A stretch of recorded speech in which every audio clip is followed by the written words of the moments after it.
Hello, this is Lacey L. Rice Jr. with the Greater Hardin County Women's Network, and we welcome you to this 2024 virtual political rally in which we encourage you to get out and vote, especially if you are a Democrat. We want you to definitely vote blue. If you're an independent, we want you to vote blue. If you are a disenchanted Republican, we want you to vote blue. Even if you are Green Party or any other party, we want you to vote blue so that we can make sure that the jeopardy that's posed by voting the other way does not occur, especially here in the Commonwealth of Kentucky. Today, we have special guests who will speak to you about the reason why you need to vote blue and about voting on some other key issues in the state. With that said, we will kick off with Joel Wolford, the Vice President of the Kentucky Education Association. Welcome, Joel. Thank you, Lacey. As he told you, I'm Joel Wolford. I'm an elementary school librarian from Russell Springs, Kentucky, on leave serving as KA Vice President. Just a little background on how we got here. In 2021, the General Assembly passed House Bill 563, which was legislation that established a nearly dollar for dollar tax credit for donors to organizations to provide funds for private school scholarships. We contested that in court, winning at the circuit court level, winning in the Court of Appeals, and finally winning 7-0 at the Supreme Court. And their decision was written in such a way that it would take a constitutional amendment to be able to use public funds for private school dollars, which brings us to where we are today. Amendment number 2 would allow the legislature to not withstand or ignore 7 separate sections of our Constitution, including Section 183, which is only 18 words long, and it reads as follows. The General Assembly shall, by appropriate legislation, provide for an efficient system of common schools throughout the state. That's all Section 183 does. This would remove from the legislature their entire obligation to provide for the common public schools. I would not give that power to anyone. There's been a lot of misinformation put out about this. They have said that this would cause teacher salaries to rise. In truth, teachers make $5,000 less in states that have voucher programs. Arizona has spent $1.4 billion on theirs last year. Florida over $4 billion. Arizona and it's not a coincidence that Arizona also has a $1.4 billion hole in their general fund budget. If we instituted a voucher program like Florida has, it would cost Kentucky $1.19 billion annually. That would be 9,869 school employees. We already have a teacher shortage as it is. We have a bus driver shortage. We have an instructional assistant shortage. This would only make those things worse. 70 to 90% of voucher dollars in states that have these programs go to children who are already enrolled in private schools. Their families can already afford these things. Most Kentucky counties don't even have private schools. Some of the things that this money has been spent on in Arizona: Hawaiian vacations, horseback riding lessons, ski trips, and campers. I was on Kentucky Tonight and I was asked, is that part of their curriculum? Well, I don't know, because they're unaccountable. They're unaccountable as far as their curriculum. They're unaccountable for their spending. And worse, they are unaccountable academically. The problem that the people in favor of this bill have is that they have vastly underestimated how much Kentuckians value their public schools. These are the schools that have nurtured and shaped generation after generation of Kentuckians. These schools are the hubs of their communities. This was never more apparent than during the historic flooding in eastern Kentucky. We took load after load of supplies there, and when we dropped them off, we didn't leave them at City Hall. We didn't leave them at the state transportation barn. We left them at a public school. And waiting there to receive them were public school employees, teachers, custodians, school secretaries, the cafeteria workers were preparing food for people who had lost their homes. This is a place where people go to get a shower, clean drinking water, food. It was the place where they tried to find loved ones that were missing. These schools are the heart and soul of all these rural communities. And I don't think Kentuckians are going to allow this program to be implemented. But being a fair-minded person, I've looked at this and I've tried to find something that they did right with Amendment number 2. And I did find one thing. That's when they called it Amendment number 2, because number 2 is the best description of this that I've heard. And if I learned anything in 26 years teaching in an elementary school, if something looks like number 2 and it smells like number 2, that's probably what it is. And I would keep my students away from it. I would warn the staff away from that part of the building, and I would flush it as soon as possible. And this amendment deserves the same treatment. When you talk to your friends and family about voting on election day, tell them to be sure to vote no on Amendment 2. Vote no for Kentucky's children. Vote no for Kentucky's future. Thank you. Thank you very much, Joel, and thank you for all the great information that you gave us. We need to make sure that we keep public dollars in our public schools. It is so important because our students who are in public schools cannot generally get into private schools. And so we as Joel said earlier, we've heard all these lies, we've seen commercials, the whole nine. And I've even seen yard signs out in front of people's yards. And from the community where I'm from, there are very few who can get into private schools. We do have a private school in Hardin County. I think we have maybe a couple of private schools. Schools run by Catholic Church and schools run by Christian churches. And so, those are great. Those are great schools. And yes, I believe in school choice 100%. You chose to put your child in that private school and you knew what the cost was before you made that choice. So do not make the rest of us be accountable for the choice that you made. Leave our public funds in our public schools. Next up, we have U.S. House of Representative District 2 candidate Hank Linderman, who's running against current Congressman Brett Guthrie. And hopefully this time we can unseat Congressman Guthrie, because a lot of the policies that he favored and that he voted for do not benefit Kentuckians. So with that said, future Congressman Linderman, it's your floor. Thank you, Lacey. Thank you so much. And thank you all for being here. We're in the middle of a political crisis. I'm not sure all of us understand how unique this situation is, because no matter how the election turns out, there's going to be half the country that's distraught and upset. And part of what that means is that our work is not over next week. However things turn out, there's going to be a lot of work. And we certainly hope that Kamala Harris is going to succeed and that Donald Trump will not be reelected. But either way, we have a lot of work to do. And I've experienced that being on the ground talking to folks that are working people. By the way, I've got a guitar because I'm a musician. I'm a working person. I've been a working person all my life. We musicians are the original gig workers. We don't get paid unless we're working. And I've come to understand that the least represented group of people in the country is not people, not women, and it's not people of color, and it's not LGBTQ. It's working people. Working people are about 2% of our government. In other words, they were working when they got elected, but working people are 2/3 of the American public. And working people are going through a very tough time. So I am very simply pro-labor, higher wages, safer places to work, a schedule so you can raise a family, healthcare that won't bankrupt you when someone you love gets sick. Now, look, we've done good things in Kentucky. Governor Beshear has arranged for $15 billion of new investment, and that has meant a lot of jobs.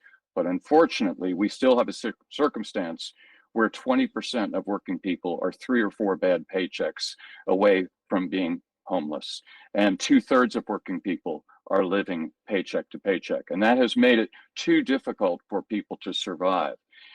So that's going to have to be addressed, however things turn out. And I'm going to be moving forward in that direction.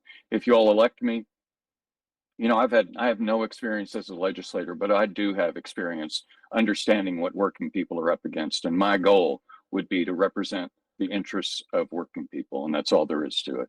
So thank you all, and get out there and vote. I want to say one more thing, and that is, because this is such a difficult time, I want everybody to be cool, calm, collected, kind, be safe out there, and understand there's going to be people that want to misbehave, and do your best to avoid that.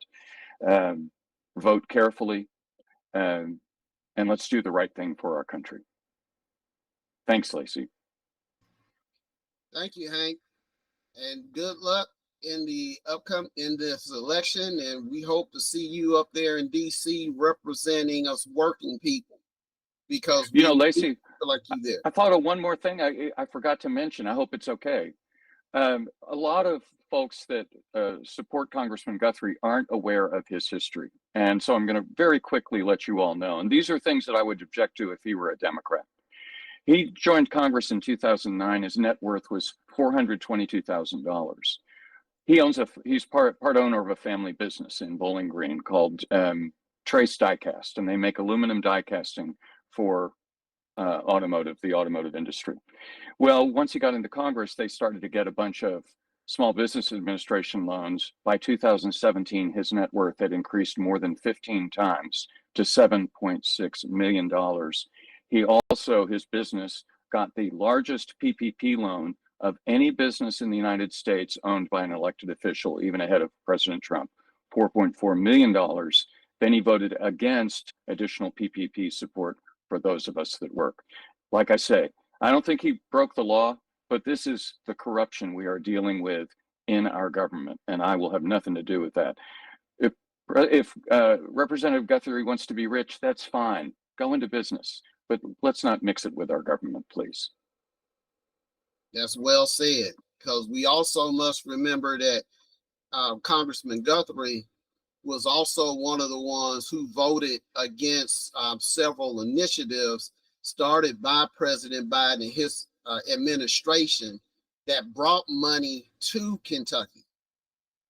We have to remember this, folks. We have these legislators, whether they're at the state level or whether they're at the federal level, and many of the policies that they favor do not benefit us. They don't benefit us. Candidate Trump has already said that he and Speaker of the House Johnson, well, actually Speaker of the House Johnson even admitted that they're going to get rid of the ACA. And how will that affect Kentuckians? We got to remember that. We have to remember, like I said, other things that Congressman Guthrie has done. Name one piece of legislation that he has authored that's benefited Kentucky. Name one piece of legislation in the last 10 or so years that he voted in favor of that benefited Kentuckians. You'd be hard pressed to. I think the only thing was stimulus check, the first round of stimulus check under President Trump. And I'll still have to go back and see if he actually voted for that or not. I know they didn't vote. He didn't vote for the subsequent stimulus check. So, like I said, we have to put people in Congress who are going to help us as Kentuckians, to help us succeed. Look at where we rank in key statistics, whether it's education, economics, and other places. Economically, we're doing a whole lot better since Governor Beshear has come into office. We have skyrocketed. We are the envy of other states around the country. Ironically, Republicans in the legislature are trying to take credit for that now. So that's another thing that we have to be aware of. The people who we send to the legislature, we need to vote blue and take the House and the Senate back. Because frankly, the Republicans they're having problems with their own people. And it's been said before at some local meetings, some of the local legislators for Hardin County have lost they've lost their positions. They've lost their assignments because they're extreme and they buck against the leadership. So we need to have people in who will work for us, who will benefit us, and make sure that we as Kentuckians we need to be at the top of every list for this country that's positive. But we can't do that if we keep voting the way that we vote in the Commonwealth. And before I bring him on, we do have a special guest, and I know he's going to bring the house down. But once again, we have to remember what's at stake. Women's health choices are at stake. Business is at stake. Because nobody here in Kentucky can tell me one thing that Donald Trump did for businesses in Kentucky. We lost industry in Kentucky, just like the rest of the country. So that's at stake. Diversity, equity, and inclusion is at stake. Who would be against having a diverse society? Who would be against equality and equity? Who would be against inclusion? If you're against those things, you need to look at yourself, and then you need to ask yourself, especially if you claim to be like many of Donald Trump's followers claim that they're Christian, are you really Christian if you have bigotry in your heart? If you cannot stand other people because of who they are or the choices that they make? At least they have not made illegal choices.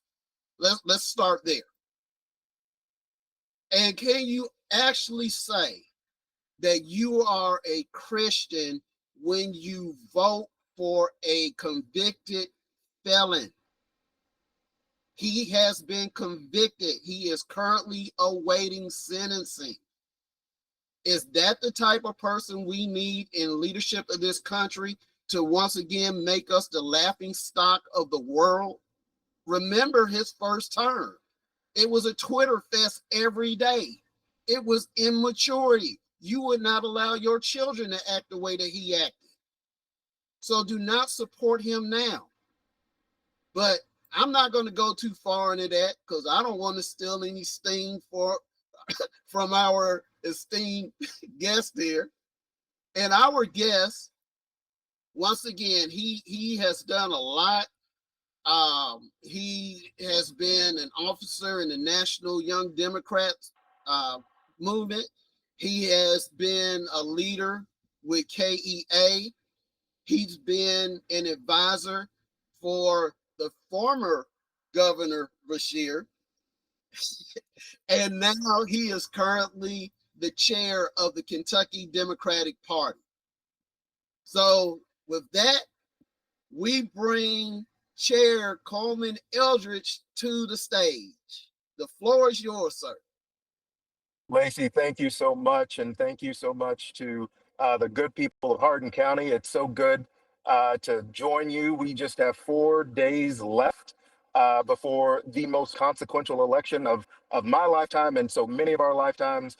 And consequential not only for us, but for future generations that may never know our names, but will know and live the consequences of the choices that we have made, not just on Tuesday, but I also hope folks are taking advantage of early voting as well. It's good to see Hank as well, and Joel, who I had the pleasure of getting to work with and get to know when I finish my last stint at KEA, it's so good to see Joel.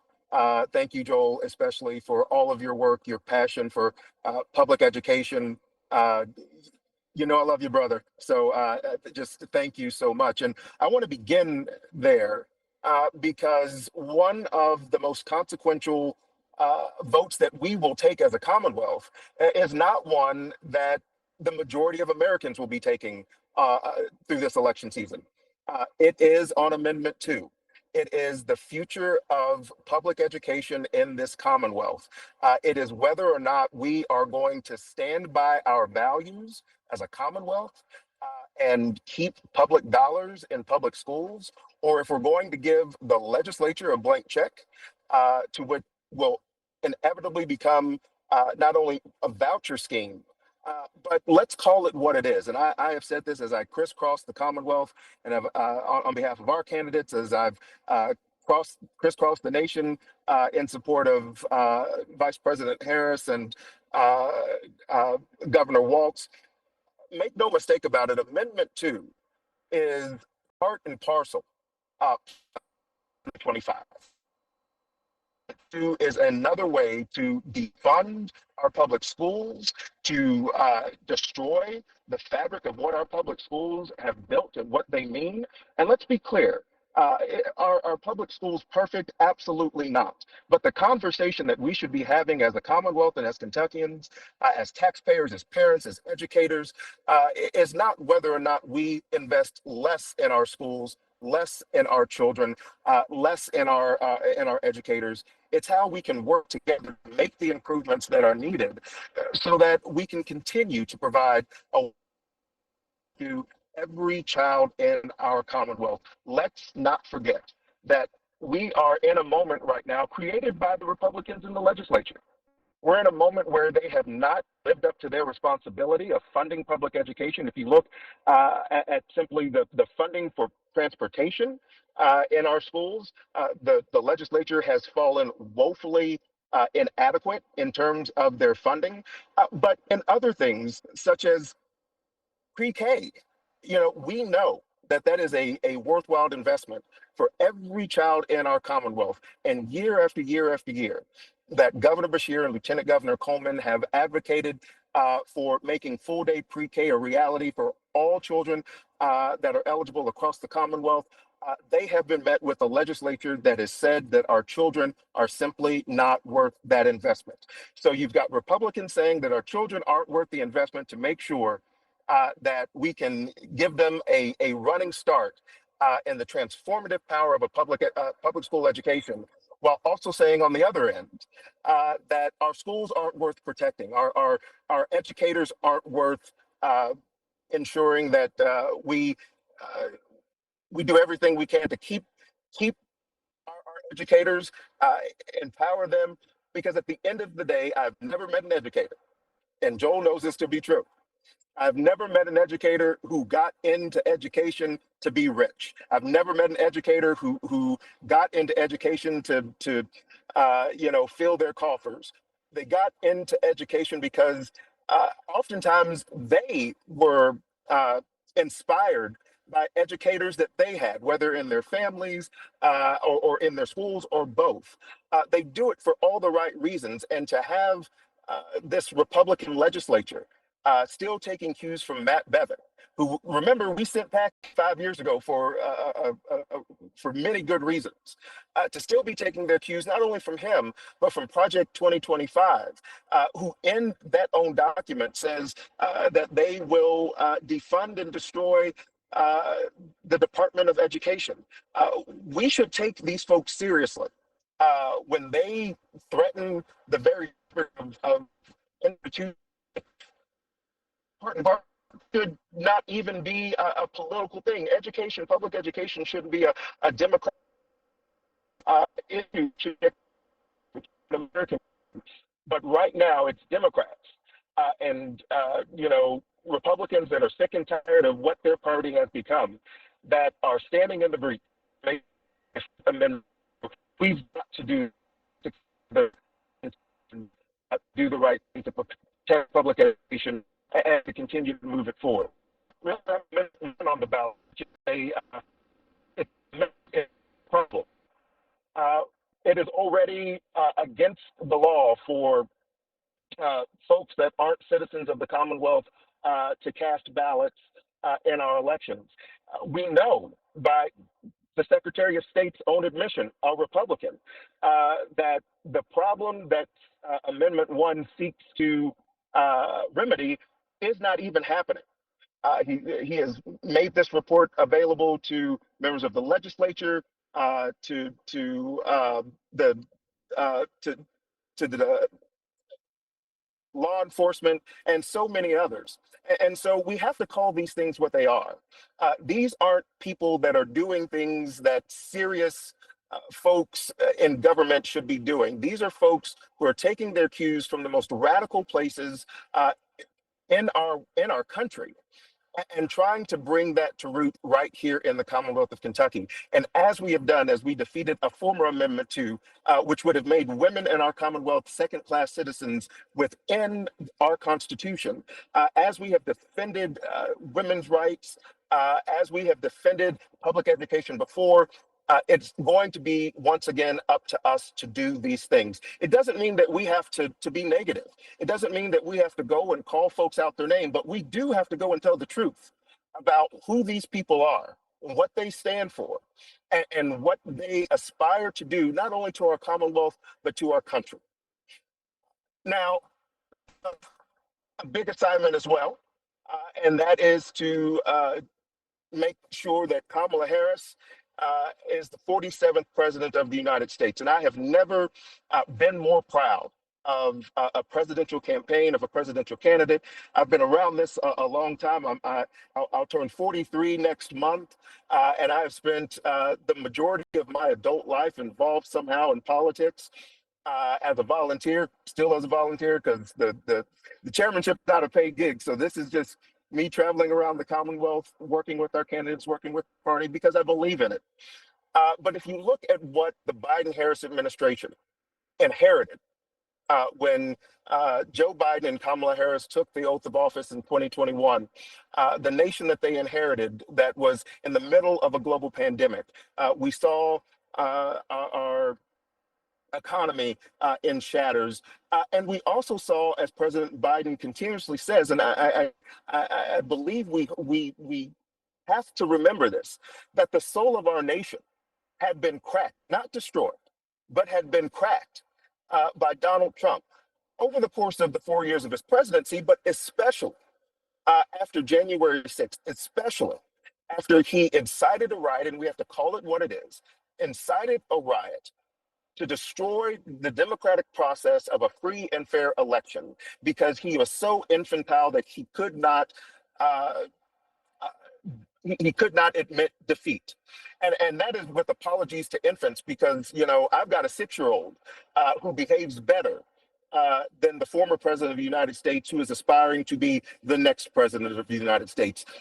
And what the Biden-Harris administration has done, coming in, wrestling to make sure that we could do everything we could to get folks vaccinated, to put people back to work, everything that's been done to make sure that we're investing in infrastructure. You know, Donald Trump famously said that he would have infrastructure week, and then it was infrastructure month, and those things never happened.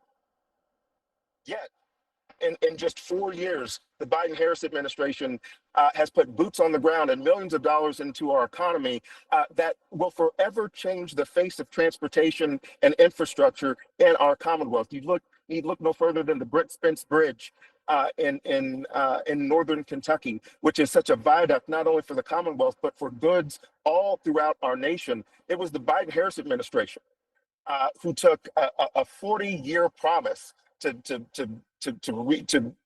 improve the infrastructure of that bridge and turned it into a reality, putting thousands of people to work, union jobs, showing that we can make progress while also standing with and for our brothers and sisters in labor. And that is incredibly important because we also have a legislature here in the Commonwealth who has done everything to destroy our labor movement and degrade our brothers and sisters in labor. But the joke's on them, because we have seen over the past few years union membership increase across the Commonwealth of Kentucky, because folks understand that it matters who is fighting on your behalf. It matters who's in your corner. And Donald Trump and the Republicans can cozy up to billionaires who want to rig the system for themselves. We are going to be about the business of protecting families, looking out for the concerns that folks like my wife and I talk about across the kitchen table every evening and every morning. That is who we are as Democrats. That is what's at stake in this election.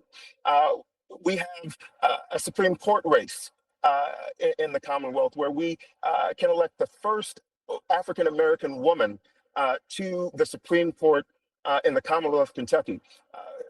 Judge Pamela Goodwine is one of the most qualified jurists who has ever run for the Supreme Court in the history of our Commonwealth.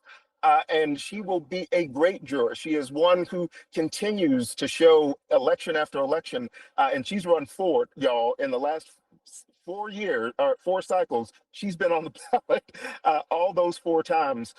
But she continues to show people that she is the kind of jurist who puts politics aside and just does the right thing. So that is why this election is so important.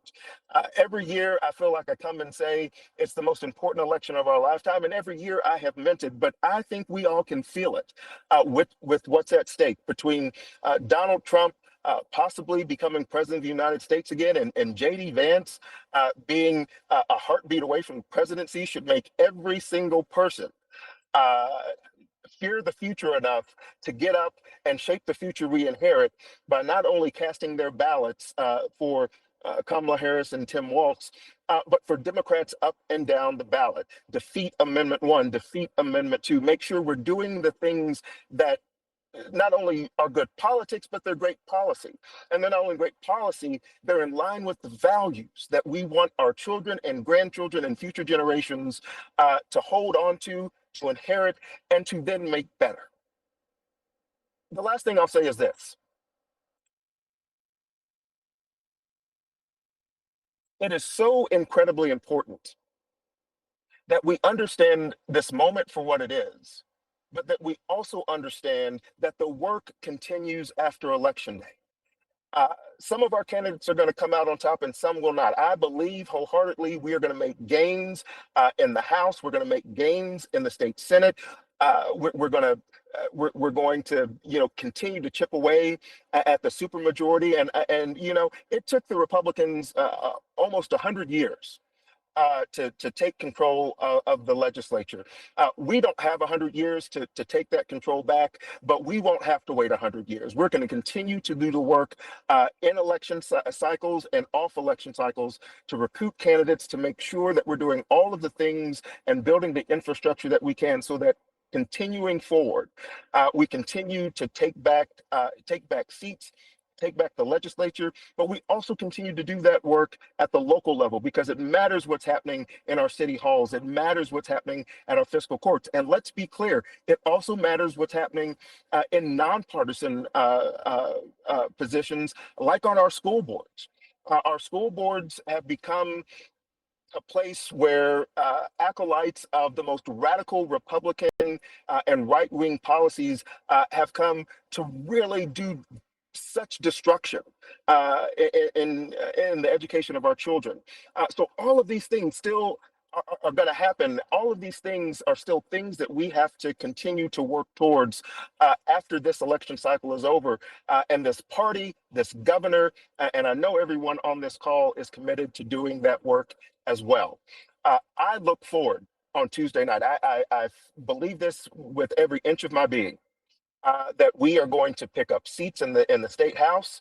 We're going to pick up seats in the Senate.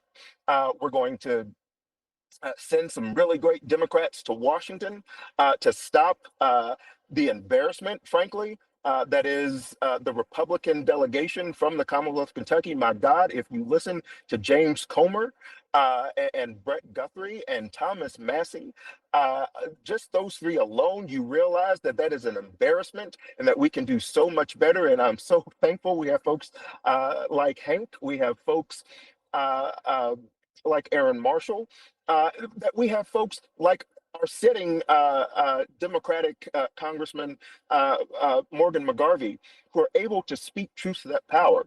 And if you look at committees that are the committee, for instance, that's run by Jamie Comer, it makes me proud to have Democrats like my dear friend Jasmine Crockett, who goes to that committee every day to speak truth to power, to read the Riot Act to Jamie Comer, but to also show us that we don't have to sit down and take what's being said about us and what's being done to us. That we as Democrats, as Kentuckians, as Americans, have every right and responsibility to stand up, to speak up, and to fight back. We can do these things, but over the next 4 days, we're going to need you. We're going to need you to get out there, to make phone calls, send text messages, send emails. We're going to need you to knock doors, all of the things that we know to do to get folks informed, more informed and motivated. Make sure they have plans. Make sure they visit iwillvote.com to make sure they know where they're supposed to vote. Make sure if they have any questions about the candidates or the issues that you on this call are resources for them, that you are the trusted advocate in your community, among your friends and your family and your network, to speak the truth of these issues, to speak the truth of these candidates that we know are supportive of who we are as Kentuckians, and those who have done everything that they can to destroy what we believe Kentucky should be about. I'll leave you with this anecdote. The Republican Party is so lost that just last year, or last session, so just a few months ago, when they could have stood up to put more money in public education, when they could have stood up and fully funded all-day pre-K for our children, you know what they did instead of doing that? The state house, the Republicans in the state house, 61 of them, passed a bill to kick 26,000 children off of SNAP. 26,000 children that they decided weren't worthy to have food in their belly in the morning and food in their belly at night. That was what they were called to do, while we as Democrats and as Kentuckians and as parents were fighting for the future our children deserve. We have an opportunity to defeat Amendment 2, but we also have an opportunity to defeat the people who put Amendment 2 on the ballot. We have an opportunity to defeat the people who cast those ballots in the legislature to kick 26,000 Kentucky children off of SNAP and to make their families worry about whether or not they were going to be able to eat, to go to school with the knowledge that they had breakfast in the morning and would have breakfast or have dinner at night. Those are the values that we're fighting against. And it doesn't mean we need to vilify people, but their moral compass and the nonsense that is their agenda is beneath the dignity of who we are as Kentuckians and of the future that we and our children and future generations deserve.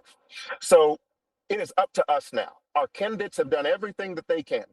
It is up to us to be the advocates. It's up to us to make sure we're taking folks to the polls if need be, that we're making sure our friends and our family know they can vote now, they can vote early, or they can show up on election day. It's up to us to do all that we can to bring this home. I believe we can do that. And on Wednesday, we will wake up having elected Kamala Harris as the 47th president of the United States. We will have woken up having taken seats back in our state house. We will have woken up having won elections at the local level that we can be proud of. We will wake up knowing that we have done everything we can to keep Kentucky and America moving forward.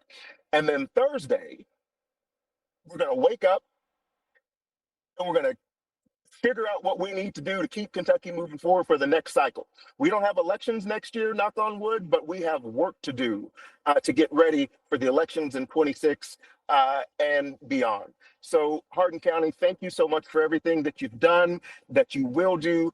And I can't wait to see you in person. I love this virtual rally, but I can't wait to rally with you and to celebrate with you in person. So God bless you. God keep you. Let's go win this thing. Thank you so much. Thank you very much, Chairman Elridge. We really appreciate you being here with us. And as we get ready to wrap up, I do want to remind you of a few things. One, when you go to the polls, remember there is no campaigning or anything else that's allowed at the polls. If you see it, report it. There should be law enforcement at the poll locations. If you see anything that's out the way with any of your other fellow voters, if you see a disturbance that might happen, report that to the law enforcement who will be there at the polls. Our sheriff's department is very good. Sheriff John Ward has prepared his people already. So please make sure that if you see any shenanigans, that you report it, no matter what party that person might be from. Because we as Democrats do not want that type of person representing us. And we also don't want anyone from any other party violating our rights at the polls. So no poll intimidation. Also, remember the other thing that is at stake that Chairman Elridge mentioned was Project 2025. If you have not read that yet, you don't know what it really is. And please do not believe that President Trump is against it and don't know what it is or anything else. All the people that wrote it were people who worked for him the first time he was in office. So he knows exactly what it is. And now they had the chance to fine tune their game plan. And that game plan is Project 2025, which in a nutshell makes us a fascist state. It takes all the power away from the other branches and centralizes it in the executive branch under the president. That is not what this country is about. It eliminates a lot of essential services that we have in this country, including education. It makes our military perform duties that they were not to perform against our American citizens. And I say that as a proud veteran. So please, if you don't know what Project 2025 is, go to Facebook, look up the Greater Hardin County Women's Network. We have a copy in the files area. There are other, you can also download it in PDF form from the authors of Project 2025. And if you don't have time to read the entire document, because it is over 900 pages, at least read each of the 9 chapters. That will pretty much tell you how radical it is. And that is the game plan for candidate Trump if he becomes president, which we cannot allow. And then finally, remember, vote no on Amendments 1, which is that farce of an amendment that so-called prohibits people from voting who cannot vote anyway. I think maybe the only thing they might have added in there, and this is in there, is that it prohibits idiots from voting. And that is in Amendment 1. And vote no against Amendment 2, sending our public funds to private schools to give the haves more than they should get. They should get nothing. They knew what the price and the consequences were for choosing the choice that they made. So we should not have to pay for their choice. We want to thank everyone who had taken the time out to view this video. We hope that you share this with your friends, family, share it with everybody, even outside of Hardin County. Share it all over the Commonwealth of Kentucky, because we have to do better and we can do better. And with that, thank you very much for watching and have a blessed weekend.